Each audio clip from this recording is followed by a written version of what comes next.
إن الحمد لله والصلاة والسلام على رسول الله ثم أما بعد السلام عليكم ورحمة الله تعالى وبركاته.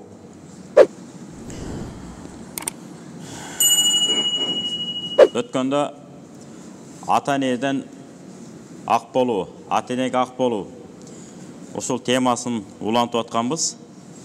Аятты айтып бергенбиз.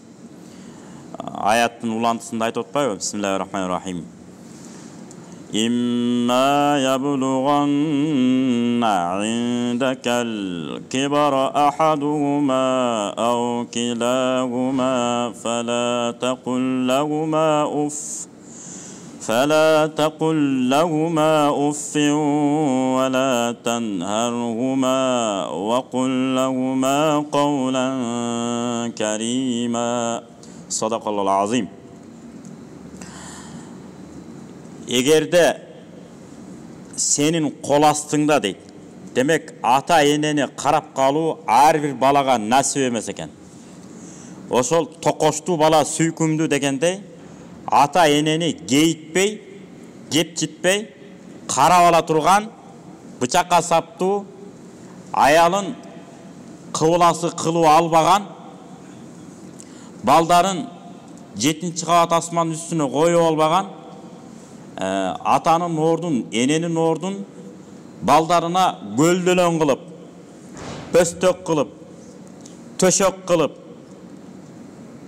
да эмне дейбиз? Ушул сыяктуу кылып койбогон бала гана эмне кылат экен? Ата-энени карашы мүмкүн. Ошондо да Кудай насип кылса. Себеби дегенде турмуш тиричилигиңиз башка аймакта болуп, ата-энеңиздин ден соолугу башка жака ылайыкташып калса, дагы карай албай каласыз. Мисалы, сиздин турмуш тиричилигиңиз айылга ылайыкташышы мүмкүн, ата-энеңиздин ден соолугу шаарга деп туруп алышы мүмкүн. Эмне кыласың да? Насип эмес да ошол. Ошон үчүн Кудайдан тилеш керек экен, ата-энеме кызмат кылууну мага Кудайым насип кылсын деп. Жана ошондой эле карабайсызбы, кыргыздын сөзүн караңыз. Токоштуу бала сүйкүмдүү деп. Ошо ата-энени кейитпей, көз карашынан карап, тынбай мындай чай ичирип, тамагын берип турганга жарактуу балаңыз болуш керек экен. Демек, ар бирибиз өзүбүзгө суроо берели.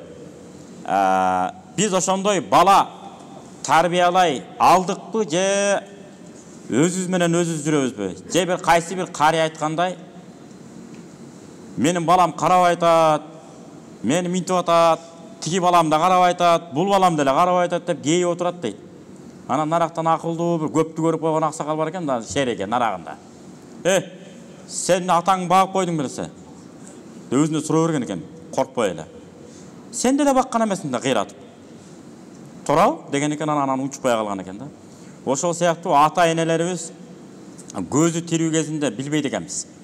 Эми жүрөт да чайын ичип атпайбы? Тескерисинче мага көп чала бербесе экен деп этияттап калган учурларыбыз болот экен да.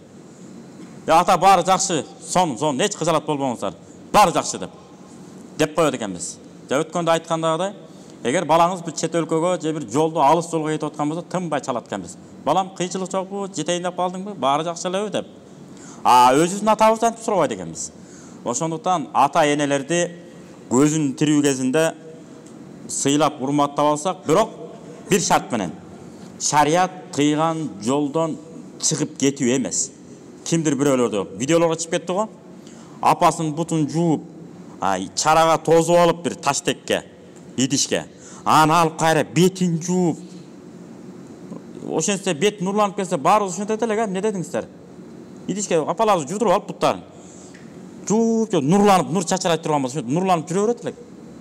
Аны менен маселе бүтпөйт да. Ата-энелердин биз бутуна жылуу бут кийим алып берсек, байпактарын алмаштырып берип турсак, үстү кийим эскип калса, аны жаңылап койсок, жеп ичкендерин тыңдап койсок, анан ошо менен маселе чечилет да. Анан кийин бутун жуудуруп, бутун алып туруп, бетиңиз жууп койсоңуз деле ал кир ал. Шариятта колдонулган суу бул кир деп эсептелет. Колду жуудуңузбу, ооз, мурун, бет чайкалдыбы, колдар аталындыбы, бул кол, буттар аталындыбы, муну Хидая китебинде келет, васих дейт, кир. күнөөлөр бул кирди эсептелет. Анткени адам колдарын алганда колу менен жасаган ширк эмес. Майда чүйдө кылган күнөөлөр эмне болот деген? Акыркы тамчысы менен кошо тамчып түшөт деген. Туурабы? Хадистер бар. Муну көп эле окугансыздар. Ошол кирди кантип сиз бетиңизге жуйсуз. Ошон үчүн оо жоктуктун кереги жок да. Анан бутун кучактап өпкүлөп анан ыйлап тим эле. Жөн эле ыйлаңыз. Мен кызмат кыла албай атам. Мен апама кызмат кыла албай атам. Мен атама кызмат кыла албай атам деп ыйлаш керек. Анан бутун кучактап ыйласаң эле маселе чечилип калбайт да. Муну көр такыбалык деп коет кыргыздар. Көр такыба дейт. Ошон үчүн ошондо көр такыбалыктын кереги жок. Апаң да ыңгайсыз болот, орус тарапынан неудобный болот. Атаң деле ыңгайсыз болот да, чында. Жөн эле ыйлай берсең бар эле, булдырыктап эле, булдырыктап эле. Кереги жок. Ата-энелерди бизден ыйлаш керек, биздин коласы. Эмнеде ыйлаш керек? Кылып аткан кызматыбызга көрүп ыйлаш керек. Биз ыйлаганыбызды көрөбүз эмес. Лыпылдап кызмат кылып турсаңыз, батасын алайын деп, жакшы сүйлөп, жакшы мамиле кылып, балдарыңыздагы сый урмат менен карап турса, келиңиз чоң ата, чоң апа деп керемет да бул, укмуш сонун. Ошону көрүп алып, анан жаштары 70ке. Зыңкыйып турган кезинде бизге муктаж деле эмес ал. Өзүнүн тескерисинче ата-энелердин сонун сөзү бар. Айнанайын өзүң оокатың өзүң кылып кетсең болду. Бизди бакканың ошол деп, туура? Баары эле ушундай айтат. Айнанайын балам бизге жардам бербесең жок. Өзүңдүн оокатыңды өзүң кылып берчи. Ошол бизди бакканың деп. Жок дегенде ошого жарай турган балдарды өстүрүшүбүз керек экен. Ошон үчүн Азирет Умар радыйаллаху анху айтып атпайбы? Көп балалуу болгула. Кайсынысы аркылуу ырыскы таап жериңерди билбейсиңер деп. Демек 10 бала болсо да 10 тең бизди бага албайт экен. Бакса бирөө багат экен. Бакпаса 10 тең эле бага албай калат экен. Кайра эле. Баягы кайраң ата 10-ун багып өстүргөн, кийин өзүн да карайт экен. Буту колу мындай жарабай калып эле, баягындай эптей албай калбаса, сөзсүз түрдө өзүн тыккан карайт экен. Өткөндө да айтканбыз, аталарыбызды о дүйнөгө тез кетирели десек, колундагы бийликтерин баарын алып койушубуз керек экен, тезирээк эле. Ата отура бериңиз, эчтеке кылбаңыз, сизге эчтекенин кереги жок деп. Мен иштебей калат экен да. Ошон үчүн андай болбойт. Ата-энеге толук мүмкүнчүлүктү бериш керек. Кээ бир ушундай, мына такыбалык ушундай болот. Мына канча жакшы көрүнөбүз. Ушундай агаларды уктук биз өзүбүздүн кулабыз менен. Мен акча табам дейт. 30 000 табамбы, 100 000 табамбы, 50 000 табамбы, табам. Бирок атама алып келип колуна тапшырып коем дейт. Дагы кайра сурайм дейт. Ата, мынакка акча керек эле, койго жемге акча керек эле, уйга жемге акча керек эле. Анан муну курулушту мындай кылыш керек, муну жагы мындай алмаштырыш керек. Ушуларга акча керек эле деп кайра акчаны сурап алам дейт. Ула бирден сурайм дейт. Анан бир күн айтты дейт. Акчаны бизге бересиң да кайра сурайсың балам. Өзүң эле иштете бербейсиңби? Деди дейт. Десе анан мен мынтип айттым дейт. Ата, мен сизге өткөрүп берип кое берейин. Кайра мен сизден акчаны сурап алып иштеткенде мен рахат алам дептир да. Ошентип жөн айтып койгон. Негизги түпкү мааниси кандай? Кыйын акча бул аталарга кубат болот экен бул. Белдүү жүрөт экен. Кээ бир жерде маараке тигинде мындай өтүп кала турган болсо, ойлонуп балдарым менен кеңешейинчи деп отурбайт экен. Эмне кылат экен? Менден бир кой дейт экен. Шарт эле кесел айтат экен. Менден бир кой. Мисалы мына каракебиз Египеттен окуп бүтүрүп келген да. Азыр окуп атпайбы? Окутуп атышат. Жума күнү гана сабак бербейт. Жумадан башка күн 6 күн бою сабак берип атат. Эгерде балдарыбызды ошогон каракелерге тажвид, машалла ордунда, кырааттар ордунда мынакей атайын окуп келген. Ушул каракелерге балдарыбызды окутуп алсак, бул керемет болот экен да. Эртеңки күнү лыпылдап кызмат кылган балдар ушулардан чыгат экен. Ушундай учурлар келгенде, айлыгын мен эле берип коеюнчу гана. Мындай 3-4 баланын айлыгы мына меники деп. Мисал да келтирип атабыз. Ошол сыяктуу чечимдерге барыш үчүн аталарыбыздын колунан мал байлыгын тартып албашыбыз керек экен. Өзү таптыбы, чогултканбы, тийишпей, тескерисинче көбөйтүп, ата азаматсыз, негизи камкор атасыз деп дем берип коюшубуз керек экен, тескерисинче. Мана ошон үчүн жаш кезинде өзүн өзү эптей берет деп бул Куранда айтып атат Алла Таала. Экөө тең, же экөөнүн бирөөсү сенин колуңа улгайганда, картайганда түшүп кала турган болсо, ошол экөөнө тең үшкүрүнүп уф деп айтпагын. Жана үшкүрбөө менен биргеликте вала танхархума, какпагында деп, какканда жаман экен. Ата, болду дем, кечке айта бересиңер ошону. Туура сүйлөдү эмне, туура эмес сүйлөдү эмне? Сүйлөйт, угуп кое бериңиз. Bir gün ошо туура эмес сүйлөп аткан атаңызды, туура эмес сүйлөп атасың деген энеңизди төрүңүздөн таппай калган учур бат эле болот экен. Бат эле, эртең эле келет ал. Таппай каласыз. Үйүңүзгө агаңыздын үйүнө барасызбы, инеңиздин үйүнө барасызбы, эжеңиздин үйүнө барасызбы, карындашыңыздын үйүнө барасызбы? О, кел тууганым, кел деп эле коет, болду. Айланайын, кагылайын, кандайсың, каралдым деп жашына кайгылып, жадырап, айланып, кагылып, көкүрөгүн чапкылап, жадырап, жана тыйпылыктап учуп, ак батасын берип тозуп ала турган атаңыз, энеңизди таппай калсаңыз бүттү экен да. Болду, эчтеке жок. Ошондуктан булардын көзүнүн тирүү кезинде туура сүйлөсө дагы, туура эмес сүйлөсө дагы, орду менен сүйлөсө дагы, орду эмес сүйлөсө дагы эмне дейт экенбиз? Унчукпай кабыл алып кое берет экенбиз, күлүп жайнап, мамилебизди улантып кое берет экенбиз. Анан айтып атат. Үшкүрүнбөсөңүз, какпасам болду да деген жетишсиз атат. Мына 3 нерсени айтып атат. Үшкүрүнбө деп атат. Бир нерсени айткан болсо, дагы айтты да, баштады да деп үшкүрүнөбүз го. Жүзү мындай буруп жо. Ошентип үшкүрүнбө. Экинчиси какпа. Үчүнчүсү вакул лахума каулан карима. Керемет сөздөрдү, жакшы сөздөрдү аларга сөз кылып айтып тур дейт. Жалаң гана жан эргитер сөздөрдү айткын дейт. Жакшы сөз жан эргитет, жаман сөз жан кейтет дейт го. Жан кейте турган жаман сөздөрдү, жаман маалыматтарды баланча жерден авария болуп кетиптир.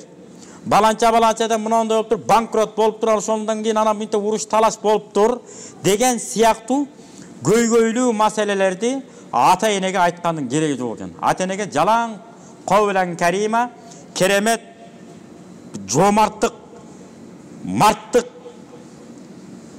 байланыштуу бир жакшы сөздөрдү, жан эргитер жакшы сөздөрдү гана сөз кылып айтып бере турган болсок, ушул жомарттык, ушул марттык болот экен. Эми хадиске келебиз эми. Равахул Бухари, имам Бухари риваят кылган. Мугира ибн Шу'бадан риваят кылган хадис радияллаху анхудан. Анна Расулаллах саллаллаху алейхи ва саллам инна Аллах харрама алейкум уқуқал уммахат ва вa'дал банат ва ман'a вухат ва куриха лакум қила ва қал ва касрата суал ва идаатал мал. Хадис мындай. Алла Таала силерге арам кылды энелерден ак болуп кетүүнү деп. Атага куш оңой менен ак кылбайт экен. Баягы ата да эрезеге жеткенге чейин эне бере берет экен болгон талим тарбиясын. Анан атаныкы анан башталат экен анан. Баягы эрезеге жетейин деп жетип калганда. Бүгүнкү абал менен түшүндүрө турган болсок, учур менен 6-5 класстан өйдө башталат экен биздики, аталардыкы. Сизди туурап басыш керек, улуу кишилер менен кандай учурашыш керек, орто муундар менен кандай учурашыш керек, кичүүлөр менен кандай учурашыш керек. Ушунун бардыгын ата ээрчитип акырын үйрөтө берет экенбиз. Мына ушул жерде отурган бир туугандар, агалар, аталар отурасыздар, инелер отурасыздар. Балдарыңызга арабча Куран окуганды, үйдөгү атанын ордуна байланыштуу тиричилик жөнүндө Кудай анын бетин арыгысын, эртең жашоо арганда ак кара бирдей ойлоп жүрүш керек дейт го. Бирдем болуп кете турган болсо Кудай сактасын. Энени кор кылбай, бир туугандарын кор кылбай, ынтымакты сактап кете тургандай авалга балдарыбызды тарбияладыкпы, тарбиялаган жокпузбу? Маселе да бул. Ошондуктан ыйман деп аткан ошондон. Биринчи ыйман, адеп менен кошо. Ошон үчүн Али радияллаху анху кесе айтып атпайбы? Ыйман бул дене сыяктуу болсо, ошол ыймандын дененин башы ошол адеп дептир. Кайталайбыз кайра. Ыйман бир дене сыяктуу болсо, элестете турган болсо бир дене. Ошол адеп, ошол дененин башы дептир. А баш жок болсо дененин эмне кереги бар? Жашабайт да, жок. Ошол сыяктуу адебибиз жок болсо, окуган намазыбыз, ыйманыбыз бияк көрүнбөй калат экен да, эчтеке көрүнбөй калат экен. Булбулдай сайраңыз. Орусча, англисче, арабча, түрлүү тил менен динге дааваттуу ушунча катырыңыз. Бирок адебиңиз нөл болсо, эч ким эмес экенсиз да сиз. Адеп менен башталат экен бардыгы. Ошон үчүн пайгамбарыбыз эмне болгон? 40 жыл Жабраил алейхисаламдын көзөмөлүндө тарбияланды. 40 жыл. Анан кийин пайгамбарлык берилди. Каерден көрдүңүздөр, пайгамбар бирөөнү какты деген бир жеринде жок. Бүттүгүнө жумшактык менен, сылыктык менен жооп берген. Ислам дини жумшактык менен, сылыктык менен тараган. Мисалы, 10го бөлө турган болсок, исламга динине киргендердин бир бөлүгү гана пайгамбарыбыздын айткан сөзү менен болбосо, 9'u мамилеси менен, жумшактыгы менен, жүрүш турушу менен кирген экен бардыгы ислам динине. Көрбөйсүздөр? Мына ошондуктан жүрүш туруш, жумшактыктыбыз менен, адамгерчилик менен эмне кылат экенбиз? Адам үй бүлөбүзгө, бала чагабызга талим тарбия беребиз. Кайталайбыз. Алла Таала бизге арам кылды эмнени? Энелерибизден ак болуп кетүүнү. Жана кыздарыбызды азыр эмне болуп атат? Тирилей төрөп туруп, зынадан төрөп туруп көмүп таштап кетип болуп атпайбы? Ошондон Кудай сактасын. Ошон үчүн кыздарды алыс жакка жөнөткөндө этияттык менен, көзөмөлдүк менен өзүңүз кошоп алып барып, жайгаштырып, атайын жоопкерчиликтүү эжекелерине табыштап, анан кийин эмне кылышыбыз керек? Окутушубуз керек, талим тарбия бара турган, зыярат кыла турган жерлерге барып келишибиз керек. Экинчиси, ибадат шариатта уруксат берилген нерселерди бул болбойт деп айтканды тыюу салган деп. Мисалы, зекет. Зекетти бербей деле койсоң боло берет деген сыяктуу сөздүр айтпаш керек экен. Шариатта эмне уруксат бар? Ошолордун негизи жок эле, бул болбойт деп оюбуз менен, чыгармачылык менен айта бербеш керек экен. Бул дагы эмне болот? Алла Таала арам кылды бизге. Жана ушундай делип турго, ушундай экен го, кала кыйла деп коет. Ушундай деп айтып турго баланча. Ушундай деп айтылат экен го деген экен имиш деген нерселер менен алек болбогула дептир. Адам окуш керек экен, негизичи. Окуш керек экен. Жана негизи жок, суроо бергенде тиешеси жок, пайдасы деле жок сизге. Мисалы, сиз курулуш курганга эч кызыкпайсыз.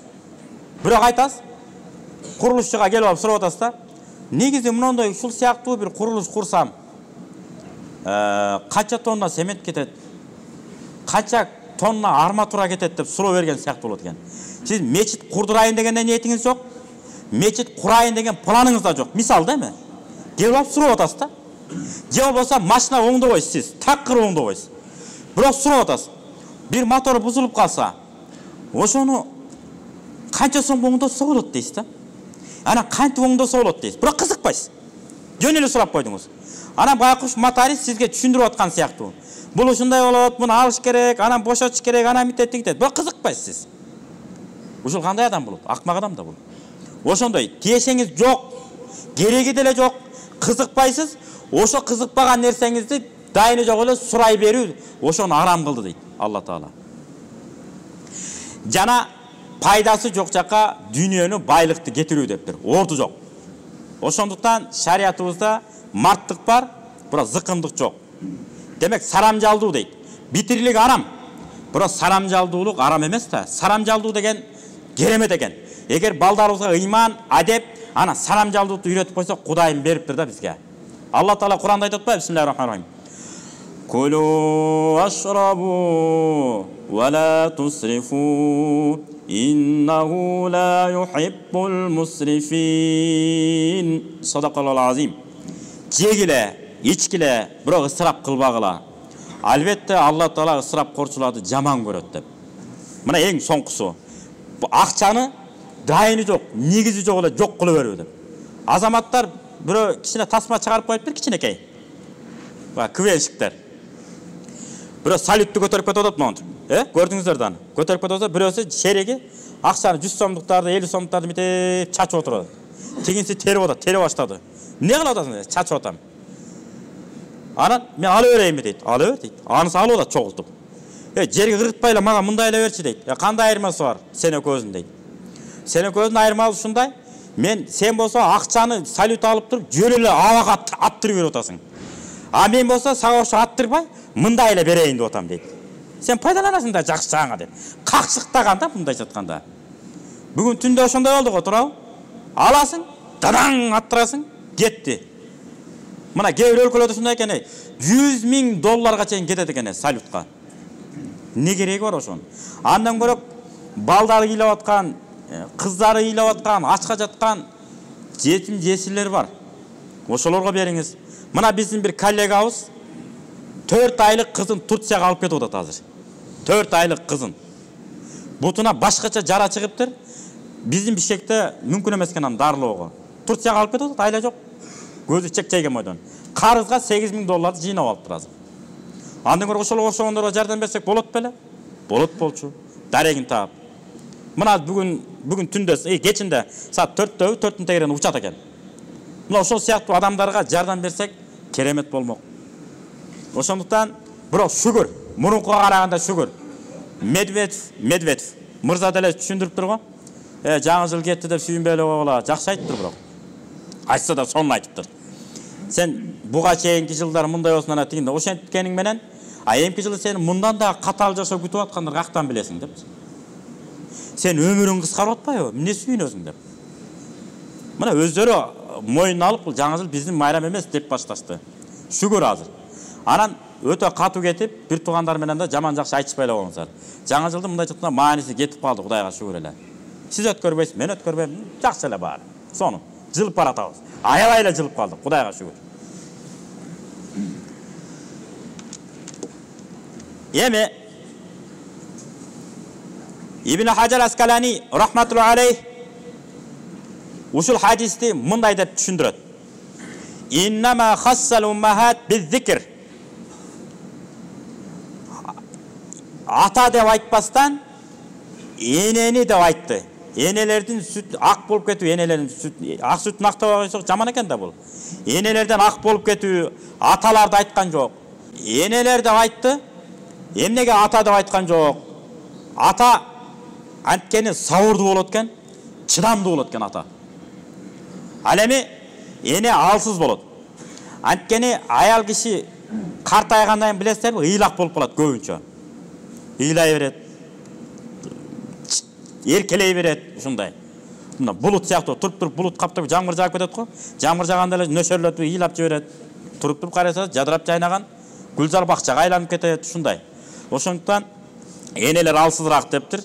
Лидафин ниса, аялдар алсыз болгондуктан деп. Жана ошондой эле хадистерде келген энеңе жакшылык кыл, энеңе жакшылык кыл, энеңе жакшылык деп 3 жолу айтылган дейт. Ошон үчүн акылдуу аталарыбыз эмне деп айткан? Мен ата энеме жакшылык кылам дедимби, кылам. Сен мени өзүңө имерем, ата энемден мындай бул жака буруп кетем деп убара болбой эле кой дегендей мааниде. Сен андан көрөп мени бурам деп жанталашпай, балдарыңды өзүңдү сыйлай турган кылып тарбиялай бер андан көрөп деп айтат экен акылдуу аталар. Чын ошол да. Биз ата энелерге кызмат кылалы. Биздин бала чака аялдарыбызга кызмат кыла берсин. Аялдарыбызды сыйлайбыз, урматтайбыз. Албетте пайгамбарыбыз эмне деген? Ана ухиббун ниса, мен аял затын жакшы көрөм, сыйлайм деген. Аял заты болбосо жашоо кызыксыз болуп калбайбы, туурабы? Баары сон. Бая үйлөнгөнгө чейин апам кайда дече элем, анан үйлөнгөндөн апаң кайда деп калдым го деп, менен айтылып калды го деп. Бул табигый нерсе экен. Аталарыбызды карабайсыздарбы? Үйгө кирип келсе апаңар кайда деп сурайт, сөзсүз турда сурайт. Себеби аял затына эркек кишини Алла Таала ушунда жакын кылып жаратып койгон. Бул деле жакшы нерсе. Болгон ошону орду менен, жолу менен эмне кылышыбыз керек экен? Жылышыбыз керек. Ошого балдарыбызга ата энени урматтоону көрсөтөрдөн мурда өзүбүз ата энеге сый урматты көрсөтсөк керемет болот экен. Ошондо кыжалат болбойбуз картайган сайын. Куранды үйрөткөн болсоңуз, талим тарбияны үйрөткөн болсоңуз, ыйманды үйрөткөн болсоңуз. Мисалы, пайгамбар Мухаммад алейхиссалам айтат. Али радияллаху анху, пайгамбар эмес, Али радияллаху анху. Акрим дайфака ва ин кана хакиран. Коногуңду сыйлагын эгерде ал акмак болсо дагы дептир. Коногуңду сыйла, эгер ал коногуң акмак болсо дагы дептир. Кайра кайтарып түшүндүрүп берейин. Коногуңду сыйлагын эгерде акмак болсо дагы. Отурган ордуңдан тургун, атаң үчүн жана окуткан мугалимиң үчүн, эгерде сиз амир болсоңуз дагы, башчы, мамлекет башчы болсоңуз дагы, ордуңуздан турушуңуз керек. Дагы бир сөздү айтып, сөзүмдү жыйынтыктайын. Али радияллаху айтат: "Рахималлаху имраан". Алла Таала райымын алган болсун, райымын алган болсун.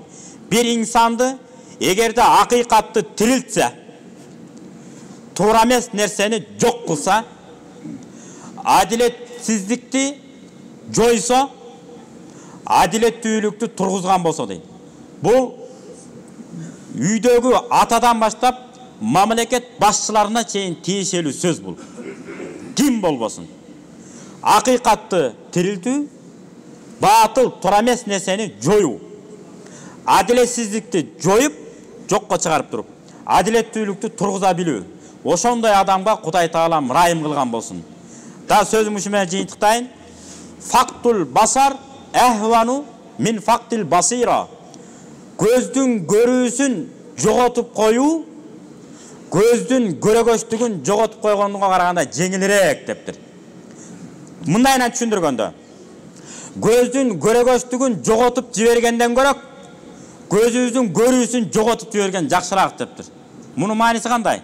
Дайыма көрөгөчтүктү, келечекке карап, балаңыз кандай, кызыңыз кандай, өзүңүз кандайсыз, бир жакшы жакка көз чаптыра билүү, бул дагы чоң жетишкендик экен. Алла Таала ар бирибизди келечектеги жок дегенде өзүбүздүн келечекке көз чаптыра билип, ата-энени сыйлаба койсок, элди сыйлаба койсок, коңшу колону сыйлаба койсок, дос тамырды сыйлаба койсок, ким кайсы илимден өнөр үйрөткөн болсо, кесип үйрөткөн болсо, ошол агайларды, тренерлерди, машыктыруучуларды, үйрөтүүчүлөрдү сый урматын койбой койсо эмне болот? Ошонун акыбетине ой жүгүртө билген болсок, биз эң маданияттуу адам экенбиз.